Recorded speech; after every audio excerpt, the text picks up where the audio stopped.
신약 성경 341페이지 디모데전서 6장 11절입니다. 오직 너 하나님의 사람아 이것들을 피하고 의와 경건과 믿음과 사랑과 인내와 온유를 좇으며 믿음의 선한 싸움을 싸우라. 영생을 취하라. 이를 위하여 내가 부르심을 입었고 많은 증인 앞에서 선한 증거를 증거하였도다.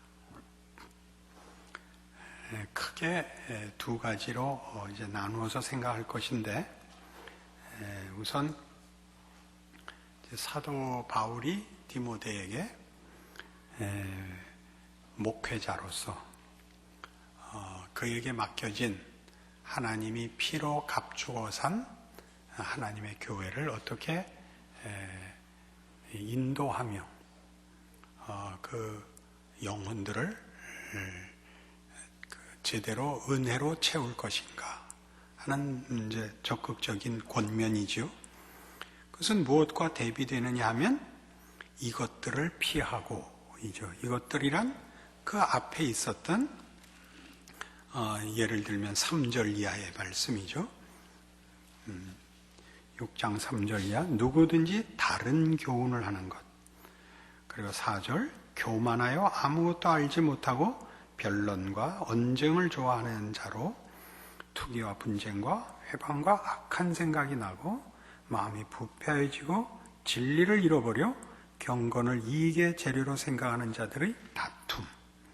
또 넘어와서 9절에 부하려 하는 자들은 시험과 올무와 여러 가지 어리석고 해로운 정력에 떨어지나니 곧 사람으로 침륜과 멸망에 빠지게 하는 이 모든 것을 피하랍니다. 이것들은 그저 어떤 피해야 할 목록들이 아니고 또는 피해야 할 어떤 규칙이나 개념들이 아닙니다. 훨씬 중요한 원리적인 이유에서의 나열된 그 표현들이죠. 하나님을 좇지 않고 세상을 좇는 것을 말합니다. 너는 이 11절에 있는 바와 같이 너 하나님의 사람아 이렇게 부름을 받고 있죠. 그러니까 하나님이 뜻하시고 목적하시는 것을 좇아라. 세상을 좇지 마라 이겁니다. 늘 듣는 얘기죠. 다 아는 얘기죠. 그런데 잘 안 되죠. 오늘은 조금 더 구체적으로 이 내용들을 살피면 이것이 얼마나 복된 요구인가 하는 것을 이해하게 됩니다. 이것들을 피하고 의와 경건과 믿음과 사랑과 인내와 온유를 좇으라 하는 것입니다. 이 내용들은 이 내용 자체로 가치가 있을 뿐만 아니라 이 내용들을 위하여 주께서 십자가를 지고 죽으사 우리를 구원하셨다는 겁니다. 그러니까 구원의 목적은 이렇게 표현되는 이런 현상들로 증거되는 새 사람이며 신령한 사람이며 하나님이 목적한 사람인 것입니다. 그러니까 여기에 내용들인 의, 경건, 믿음, 사랑, 인내, 온유 같은 것들은 지켜야 할 규칙이거나 덕목이거나 목표이기 이전에 새 사람의 인격과 성품을 설명하고 있는 것입니다. 구원받기 전에 세상을 쫓고 자기 마음대로 살아서 방탕한 자리로부터, 방탕하다는 것은 낭비한 것이라 그랬죠. 허비하는 것이라 그랬죠. 인간의 인간된 것을 참다운 내용으로 훈련할 수도 채울 수도 없던 허망한 것을 쫓고 헛된 것을 쫓고 부패와 악한 자리로부터의 구원인 것입니다. 그러니까 우리가 저 나쁜 것들, 저 악한 것들을 추적할 것이 아니요 이 값지고 복된 것을 소원해야 된다. 이런 얘기보다도 중요하게 구원이 의도하고 구원이 목적하고 구원이 허락한 것을 누려라, 소원해라, 그것으로 더욱 충만해져라. 그런 얘기죠. 그러니까 지금 디모데에게 하는 얘기는 하나님의 사람으로서 어떤 삶을 살아야 하느냐 할 때 그것이 방법적이고 기능적이고 유용성의 문제보다 우선해서 존재의 가치, 내용에 관한 것이다 하는 걸 잊지 말아달라 이거죠. 교회는 신앙 공동체입니다. 어떤 공동체든지 공동체가 목적하는 바를 잘 이루기 위하여, 그 목적을 잘 달성하기 위하여 조직을 가지는 법입니다. 그러면 교회라는 공동체가 가지는 조직이나 교회가 가지는 이 공동체의 이 기관들이 무엇을 목적하는가를 놓치지 않으셔야 됩니다. 그것은 다 신앙의 유익을 위한 것입니다. 그러니까 누가 이 공동체의 어떤 봉사 직분을 받음으로 그 직분으로 남에게 도움이 되도록 봉사로 부름을 받고 있다는 걸 한시도 놓쳐서는 안 됩니다. 그리고 그 일을 행하는 자가 그 봉사의 직분을 통하여 자신이 유익을 봐야 됩니다. 그 유익과 그 내용들은 전부 이 신앙의 내용들입니다. 그러니까 여기 나오는 의와 경건과 믿음과 사랑과 인내와 온유는 결국 정당한 복음의 증거들, 정당한 복음이 가지는 결실들을 말하는 것이죠. 예수를 믿고 나서 어떻게 할 것인가 하는 문제는 신앙상의 전투요, 시험의 문제요, 현실적인 실천의 문제로 또 다뤄야 합니다. 지금 문제는 가장 기본적이고 원칙적인 문제에서 그런 것입니다. 교회가 왜 세워졌느냐? 목사가 왜 목사로 세워지느냐? 그런 얘기죠. 하나님의 뜻과 목적과 복주심으로 말미암는 그가 그리하여 그의 아들을 보내어 십자가에 피 흘려 구원한 그의 백성들을 에베소서식으로 얘기해서 의와 진리의 거룩함으로 지으심을 새 사람으로 만들려고 하나님의 모든 충만하심으로 충만케 하려고 이 신앙 공동체를 거기에 조직을 그 조직에 봉사하는 봉사자들을 그리고 목사를 장로를 세웠다 그렇게 얘기하는 겁니다. 그러나 우리는 이것들이 기능적으로 잘 돌아가는데 훨씬 민감합니다. 그러니까 대표적인 예를 드는 겁니다. 괜히 또 혹시 이 문제에 저촉되시는 분은 이런 기회를 통해서 나를 공격하는구나 그렇게 생각하지 마시고 전체적인 본질적인 신앙의 자세와 교회 안에서의 그 신앙적인 원칙들에 대한 이해를 가지시기 바랍니다. 여러분이 무슨 위원회에 소속되어 있는데 위원회 위원장이 있고 그 위원회 부장이 있고 위원들이 있습니다. 그런데 어떤 때 어떤 이유로인지 말하자면 보다 큰 책임을 지고 있는 사람이 모르는 채로 어떤 일이 시행돼 버리는 일이 있을 수 있습니다. 그때 우리는 많이 화를 냅니다. 나도 모르는 일을 했단 말인가? 물론 이거 잘한 일은 아닙니다. 그러나 교회에서는 그렇게 반응하는 것이 아니고 일이 잘 됐으면 감사할 일이요. 일이 잘못됐으면 타이르되 내가 당신보다 말하자면 봉사직의 이 조직상 위에 앉아 있지만 내가 당신보다 더 훌륭하거나 실력이 있어서 앉아 있는 것이 아니라 이 유익을 함께 나누도록 조직이 되어 있는 것이니 앞으로는 이 좋은 일을 혼자만 하지 말고 나랑 함께 나누어 먹자. 그리고 실수를 하면 짐을 나누어 지자. 이번에 잘못된 일은 내가 전적으로 몰라서 일어난 일이니 내가 다 책임을 지겠노라. 이렇게 하는 것이 말하자면 구원 얻은 하나님의 사람으로 거듭난 자들의 기본적인 신앙 자세요. 신앙 공동체에서 조직으로든 관리로든 책임을 맡은 이들이 가져야 하는 자세입니다. 이걸 성질을 부리거나 왜 일을 이따구로 했냐 이런 건 안 하는 겁니다. 교회에서는 일단 성질을 내면 틀린 겁니다. 교회는 일을 해보면 세상하고 뭐가 다르냐 하면 세상은 10사람이 할 일을 5으로 줄이는 것이 경영의 원칙입니다. 100만 원 들고 60만 원 들여서 하는 것이 경제적인 것입니다. 그러나 교회는 그렇게 안 합니다. 교회는 5사람이 할 거를 50사람이 하게 합니다. 그래서 더 많은 사람이 좋은 일에 참여하며 신앙의 훈련에 참여케 하는 것입니다. 누구 유능한 사람 하나가 다 해치워버리는 것은 교회가 아닙니다.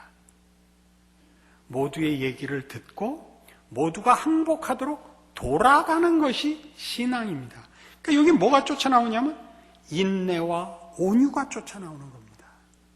능력에 관한 얘기는 사실은 신앙 문제에서는 없습니다. 왜냐하면 우리는 다 무익한 종입니다. 예수님이 친히 하신 비유 아닙니까? 누가 종이 자기가 할 일을 잘했다고 주인이 칭찬을 하면 종이 당연히 해야 할 답이 무익한 종입니다. 그저 시키는 거 하기 바빴지 제가 이 일을 해야 된다고 시키기 전에 먼저 생각하고 한 자가 아닙니다. 그 뜻입니다. 하나님을 누가 먼저 앞질러 하나님의 일을 내가 준비하고 충고하고 하나님이 걱정하시기 전에 그 일을 해치울 인간이 어디 있습니까? 그는 창조주시고 우리는 피조물인데요. 그러나 마치 우리는 내가 있어서 하나님의 답답한 마음을 풀어드렸다. 이따오 표현들을 합니다. 나 아니면 한국의 기독교와 신앙이 제자리에 못 설 것 같이 얘기합니다. 이 유혹은 특히 저한테 많습니다. 목사님이 없으면 지금 한국교회가 이게 제대로 갈 수 없습니다. 목사님 같은 사람은 없습니다.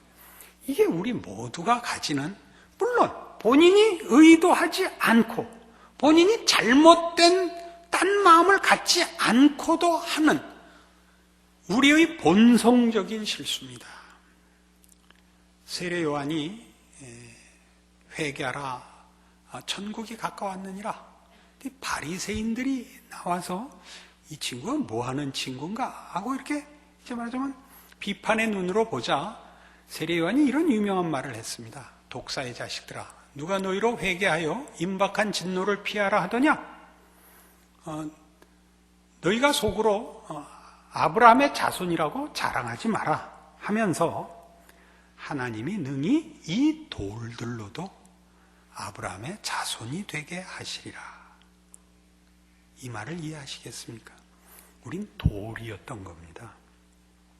돌을 다 머릿속에 넣어놔서 겉으로 안 보여서 창피를 면하고 있는 거지, 우린 다 돌인데 하나님의 자녀로 만든 것이지, 우리가 생각을 하고 깨닫고 먼저 하나님께 자격을 인정받은 자가 없습니다.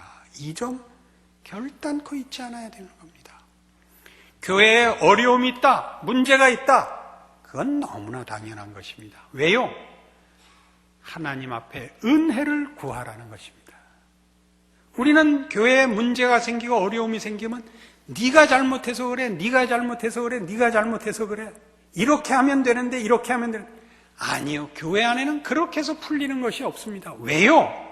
교회는 이윤을 추구하는 데도 아니요, 군대같이 무슨 조직과 명령에 의한 일사불란한 조직의 기능성이 강조되는 것이 아니라 여기에 부름받은 모두의 신앙이 크는 것이 목적이며, 신앙이 큰다는 것은 우리 모두가 자신의 무능함과 죄인 된 것을 인정하고 모든 문제에 하나님의 은혜를 구하여 나를 용서하고 상대방을 용서하는 것을 말합니다.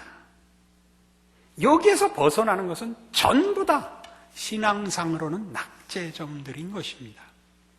이것이 디모데에게 요구한 정당한 신앙을 가르치고 지켜야 하면서 왜 그래야 하는가, 또 그 지켜야 하는 내용이 얼마나 복된 것인가를 가르치는 첫 번째 내용입니다. 두 번째로 생각할 건 이겁니다. 12절에 있는 바와 같이 믿음의 선한 싸움을 싸우며 싸우라, 영생을 취하라. 이를 위해 네가 부르심을 입었고 많은 증인 앞에서 선한 증거를 증거하였도답니다. 믿음의 선한 싸움을 싸우라 하는 것은 이 싸움에 승리의 날이 있다라는 종말론적 의미입니다. 지금 싸워 이기라가 아니라 이 싸움을, 여기서 말하는 이 싸움은 승부를 내라가 아니라 지금 네가 맡은 일의 옳음, 중요함이라는 것이 지금 현실로 주어지지 않는다. 너는 오해와 반대 속에서 이 일을 해야 된다. 그러니까 이 싸움을 포기하지 말고 의기소침하지 말고 염려하고 걱정하고 도망가지 말고 담대히 이 사명을 지켜나가라 라는 뜻에서 선한 싸움을 싸우라, 영생을 취하라 라고 나오는 것입니다.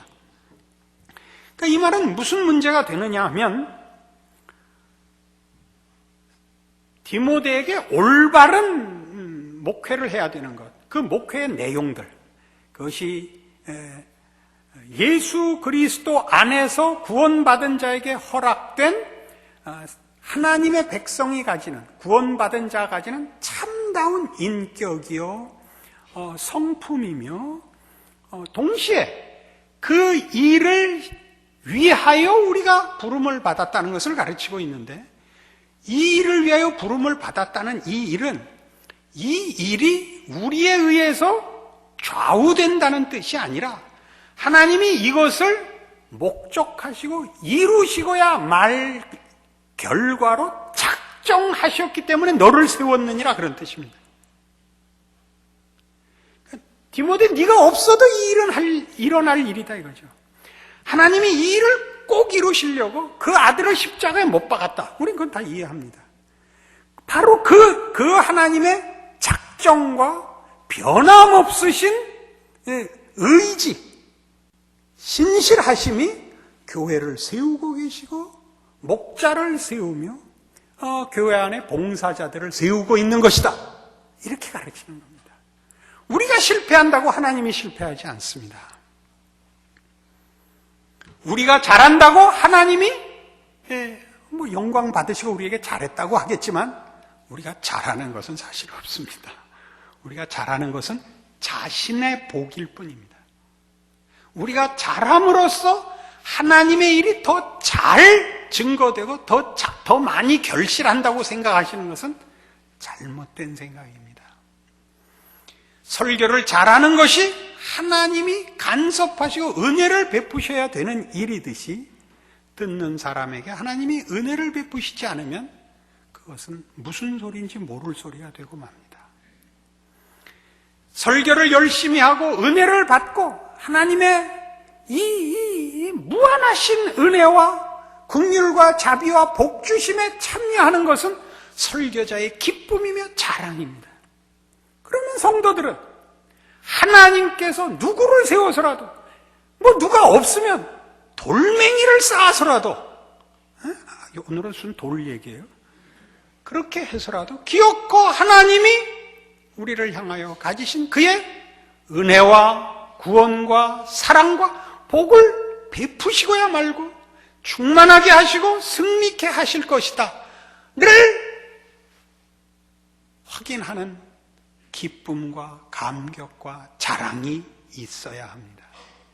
그것을 지금 디모데에게 얘기하는 것입니다. 전에도 한번 얘기했지만 우리가 기독교 TV를 보면 거의 대부분 한심한 목사들이 나와서 설교를 합니다. 논리성도 없고 쓰는 용어도 천박하고, 그리고 무식하니까 고함만 질러대고, 그러나 늘 얘기했죠. 그렇게 도를 세워서라도 하나님은 하나님의 일을 하십니다. 그 사람이 얼마나 수준이 있는가, 그 사람이 얼마나 복음을 잘 설명하는가와 상관없이 여러분은 하나님이 저 사람을 세워 우리에게 찾아오고 계시고 말씀하고 계시고, 그가 태초부터 작정하시고 기어코 그리 하시겠다는 모든 일들을 지금 행하고 있다는 걸 잊지 마십시오. 우리가 볼 때 그 사람은 한심할지 모르지만 그를 하나님이 붙잡고 있는 이상은 그를 통하여 하나님은 무엇이든지 할 수 있습니다. 이것이 우리가 가지는 신앙적인 자세요.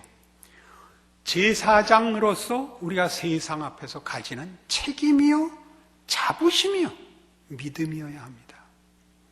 여러분이 나는 전도할 실력이 없다, 담력이 없다, 재주가 없다, 신앙적인 깊이가 없다, 그런 것 가지고 여러분을